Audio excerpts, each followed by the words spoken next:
दुनिया भर में हर रोज़ पैदाइश और अमवात के बदलते इदाद-ओ-शुमार के बायस आबादी के 7 अरबवें बच्चे को चुनना आसान काम नहीं रहा होगा।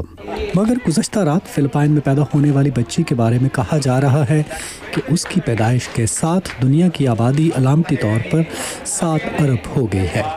अक़वाम मुत्तहिदा ने पीर को मुख्तलिफ ममालिक में कई तक़रीबात के एहतमाम के साथ इस अलामती दिन को मनाने का ऐलान किया है। जनूबी एशिया के लिए आलमी बैंक के एक ओहदेदार मिकाल रकॉस्की कहते हैं कि 7 अरब का हिंसा छूने वाले इन बच्चों की ज़िंदगी आसान नहीं रहेगी। On the other hand, she's unlucky because within that country she's like Asia में पैदा होने वाले ये बच्चे गरीब खानदानों में पैदा होंगे और वो शायद ऐसे इलाकों में होंगे जहां मसाइल होंगे और शायद वो बचपन में ही मौत का शिकार हो जाएं। दुनिया की आबादी 1804 में 1 अरब को पहुंची थी और फिर 100 साल से ज़्यादा अरसे में ये दुगना हो गई।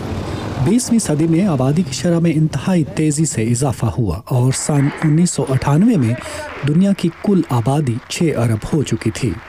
अक़वाम मुत्तहिदा के अंदाज़ों के मुताबिक सन 2025 तक दुनिया की आबादी 8 अरब तक पहुंच जाएगी। दुनिया भर में बढ़ती हुई आबादी के चैलेंजेस से निपटने के लिए अक़वाम मुत्तहिदा के ज़ेर निगरानी कई प्रोग्राम्स जारी हैं। भारतीय रियासत उत्तर प्रदेश में बच्चों की शरह अमवात इंतहाई बुलंद है। उत्तर प्रदेश में महकमा सेहत के एक अफसर कहते हैं कि एक चैलेंज नौज़ायदा बच्चों को वबाई अमराज के खिलाफ वैक्सीन लगाना है। आप वैक्सीन तो तैयार कर सकते हैं, मगर बच्चों और माओं को बीमारियों से महफूज करने के लिए इन वैक्सीन्स का उनके जिस्मों में दाखिल होना ज़रूरी है। हमें पोलियो से निपटने में तो बहुत कामयाबी हो रही है, मगर कुछ ऐसे इलाके हैं जहां अब भी बहुत मज़ाहमत पाई जाती है।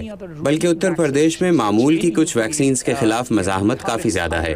माशरे के पसमानदा तबकों में इनकी शरह 25% से भी कम है। आलमी बैंक के ओहदेदार कहते हैं कि 7 अरब आबादी का मतलब है कि अब हमें कई शोबों में काम करना होगा। मेरा ख्याल है कि इस कहानी का लब्बे-लुबाब ये है कि सरकारी पॉलिसियों में सनफी मसावत, सेहत आमा और बुनियादी ज़रूरियात के लिए वसाइल फराहम करने के बारे में संजीदगी अपनानी होगी। माहिरीन कहते हैं कि गुज़श्ता रोज़ पैदा होने वाले बच्चे शायद पैदाइश के इब्तदाई चंद हफ्ते तो कामयाबी से गुजार लेंगे, मगर उनका सेहतमंद ज़िंदगी का सफ़र बेशुमार रुकावटों से पुरसाबित होगा। विदुषी सना के साथ नदीम याकूब, उर्दू POA। सेहत बख्श खुराक तक रसाई सिर्फ तरक्की पजीर ममालिक के अवाम के लिए ही एक मसला नहीं, बल्कि आज ख़राब माशी सूरत हाल के बायस अमेरिका जैसे तरक्की याफ्ता मुल्क में भी अशाए खुर्दनोश बहुत से लोगों की पहुंच से दूर होती जा रही हैं।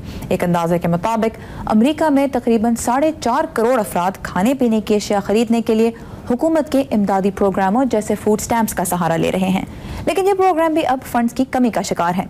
इस सिलसिले में एक ईसाई, यहूदी और मुसलमान मजहबी रहनुमा ने फूड स्टैम्प से अपना खाना खरीद कर इस सूरत हाल की जानिब अवाम और हुकूमत की तवज्जो मबजूल कराने की कोशिश की। तफसीलात अब्दुल अजीज खान की रिपोर्ट में। यहूदी रबाई सबसे आगे थे। इमाम साहब कॉर्नफ्लेक्स खरीद रहे थे और ईसाई पादरी भी पैसे बचाने की तदबीरें सोच रहे थे।